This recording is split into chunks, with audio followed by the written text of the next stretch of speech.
Saudara, bagaimanakah kehidupan mereka pada waktu itu?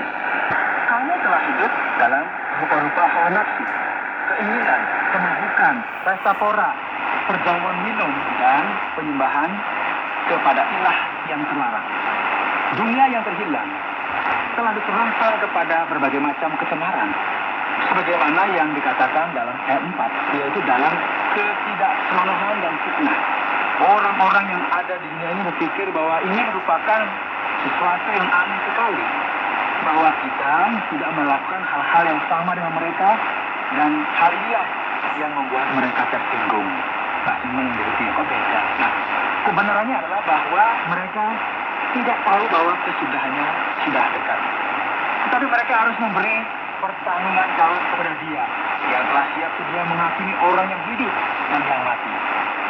Firman Tuhan menjelaskan dengan sangat jelas dan bahkan mengatakan istilah sebabnya maka Injil telah diberitakan juga kepada orang-orang mati, supaya mereka sama seperti semua manusia dihakimi secara badani, tetapi oleh roh dapat hidup menurut kehendak Allah. Ayat 7 ini mulai menyatakan bahwa kesudahannya sudah dekat.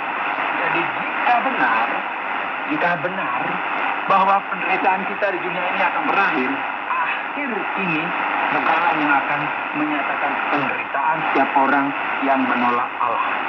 Maka kita perlu memperhatikan dengan seksama segala pengajaran ini. Kesudahan segala sesuatu sudah dekat. Karena itu kuasailah dirimu dan jadilah tenang, supaya kamu dapat berdoa. Tetapi yang terutama, kasihilah sungguh-sungguh seorang akan yang lain, sebab kasih menutupi banyak sekali dosa. Adalah tumpangan seorang akan yang lain dengan tidak bersumut-sumut. Layanilah seorang akan yang lain sesuai dengan karunia yang telah diperoleh tiap-tiap orang sebagai pengurus yang baik dari kasih karunia Allah. Jika ada orang yang berbicara, baiklah ia berbicara sebagai orang yang menyampaikan firman Allah. Setiap orang yang mengambil bagian dalam pelayanan haruslah melakukannya dengan setia. Jika ada orang yang melayani, baiklah ia melakukannya dengan kekuatan yang dianugerahkan Allah. Dengan kata lain, saudara, mari kita melakukan segala sesuatu yang kita bisa lakukan supaya hidup kita berguna bagi orang lain, karena kesudahannya sudah dekat. Saudara-saudara yang kekasih, janganlah kamu heran akan nyala api siksaan yang datang kepadamu sebagai ujian, seolah-olah ada sesuatu yang luar biasa terjadi atas kamu. Penderitaan dan pergumulan ditekankan di sini karena orang Kristen pada waktu sedang bagiannya. Sebaliknya bersukacitalah sesuai dengan bagian yang kamu dapat dalam penderitaan Kristus. Demikian di dalam ayat 13, supaya kamu juga boleh bergembira dan bersukacita pada waktu ia menyatakan kemuliaannya.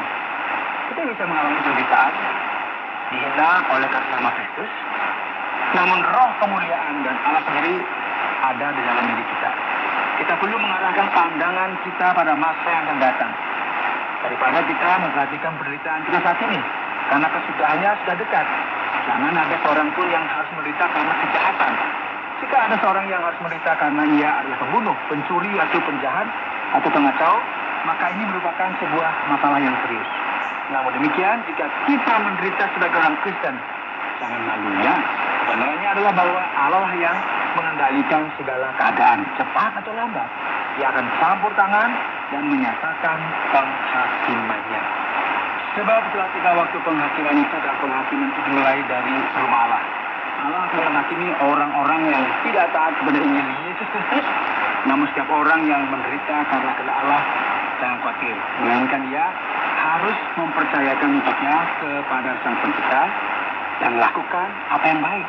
Karena akhir dari segala sesuatu sudah dekat, dan kita tahu bahwa Allah akan menghakimi setiap sikap yang salah dan jahat yang dilakukan. Jadi sekarang firman Tuhan akan menuliskan lagi dalam pasal 5 yang berbicara mengenai pelayanan yang harus dilakukan dalam masa penderitaan. Akhir dari segala sesuatunya sudah dekat. Namun ketika hal ini belum terjadi dan kita juga masih bergumul dan mengalami penderitaan, bimbingan apakah yang kita perlu ikuti dalam kehidupan kita sebagai orang Kristen? Aku menasihatkan para penatua di antara kamu, aku sebagai teman penatua. yaitu penatua dari gereja setempat ya, dan saksi penderitaan Kristus yang juga akan mendapat bagian dalam kemuliaan yang akan dinyatakan kelak.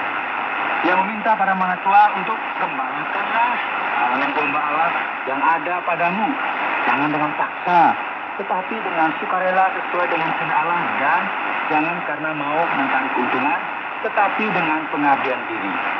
Janganlah kamu berbuat seolah-olah kamu mau memerintah atas mereka yang dipercayakan kepadamu, tetapi hendaklah kamu menjadi teladan bagi kawanan domba itu.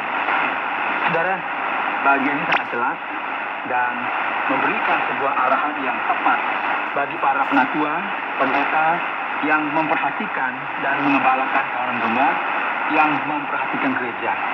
Petrus memberitahu mereka untuk melakukan segala sesuatu dengan hati mereka, bukan dengan keinginan untuk melayani hanya karena uang, menjadi orang yang kaya, bukan begitu. Setiap kita yang sedang memimpin orang lain, janganlah memperlakukan orang seakan-akan mereka ini properti kita. Karena setiap orang yang melakukan hal tersebut, setiap orang yang melihat pelayan mereka sebagai sumber kekuatan, mereka sebenarnya telah lupa bahwa kesudahannya sudah dekat. Dan firman Tuhan jelas sekali. Maka kamu, apabila Gembala Agung datang, kamu akan menerima mahkota kemuliaan yang tidak dapat layu. Demikian jugalah kamu, hai orang-orang muda, tunduklah kepada orang-orang yang tua. Ya, ini kemungkinan yang dimaksudkan merupakan pendeta muda kepada pendeta seniornya. Dan kamu semua rendahkanlah dirimu seorang terhadap yang lain, sebab Allah menentang orang yang songkak, tetapi mengasihani orang yang rendah hati. Nah, di sini kita bisa melihat bagaimana Petrus mengutip Amsal pasal 3. Oleh sebab itu, ketika kita menghadapi kenyataan ini, yaitu bahwa akhir dari segala sesuatu sudah dekat, dan fakta bahwa kita perlu menjaga dan merawat gereja Allah dan bekerja dalam pelayanan yang luar biasa ini, ketika kita menghadapi penganiayaan, ada satu karakteristik yang kita tidak boleh abaikan, yaitu penuh dengan kerendahan hati. Karena itu, rendahkanlah dirimu di bawah tangan Tuhan yang kuat, supaya kamu ditinggikannya pada waktunya. Serahkanlah segala kekhawatiranmu kepadanya, sebab Dia yang memelihara kamu. Daripada kita mencoba untuk menyelamatkan diri kita sendiri di tengah-tengah segala hal-hal yang sulit, daripada kita mengambil setiap kesempatan dan setiap situasi yang terjadi, dan dengan menggunakan kekuatan untuk menguasai orang lain, lebih baik kita bersikap apa? Rendah hati. Kerendahan hati harus menjadi tanda dari setiap pelayan Allah. Dan kita perlu berhati-hati dengan kecemasan, yang merupakan sebuah sikap yang membuat kita percaya bahwa kitalah yang memiliki kekuatan dan kuasa, yang percaya bahwa kita mampu melakukan yang lebih daripada yang kita bisa. Janganlah kita membiarkan perasaan yang demikian ini menguasai kita. Kita perlu memahami bahwa terlepas dari setiap penderitaan yang kita alami, Allah yang memelihara kita. Amin ya. Dan pada akhirnya nanti kita akan berkemenangan, dan jangan lupa bahwa akhir dari segala sesuatunya sudah dekat. Sadarlah dan berjaga-jagalah, lawan musuh iblis berjalan keliling sama seperti singa yang mengomong dan mencari orang yang dapat dicelanya. Lawanlah dia dengan iman yang teguh, sebab kamu tahu bahwa semua saudaramu di seluruh dunia menanggung penderitaan yang sama. Saudaraku, Allah dalam kedaulatannya mengizinkan iblis melakukan semua ini, menentang gerejanya. Namun semua ini adalah sebuah tindakan yang masih ada dalam kendali Allah, yang hanya diizinkan sampai pada titik tertentu. Dan seringkali penderitaan dalam hidup orang Kristen disebabkan oleh kuasa si jahat. Namun semua ini ada di bawah kendali Allah, Tuhan yang Maha Kuasa. Kita nggak boleh berpikir bahwa kita merupakan korban dari semua keadaan ini, dan bahwa apa yang terjadi kepada kita ini adalah selalu hal-hal yang paling parah. Di mana saja saudara kita temukan orang Kristen yang otentik, kita juga akan menemukan penganiayaan. Dan memang seperti itu ya, sebagaimana kita melanjutkan kepada bagian akhir dalam surat Petrus ini. Saudara yang dikasihi Tuhan, dan Allah sumber segala kasih karunia yang telah memanggil kamu dalam Kristus kepada kemuliaannya yang kekal, akan melengkapi, meneguhkan, menguatkan, dan mengokohkan kamu sesudah kamu menderita seketika lamanya. Dialah yang mempunyai kuasa sampai selama-lamanya. Amin.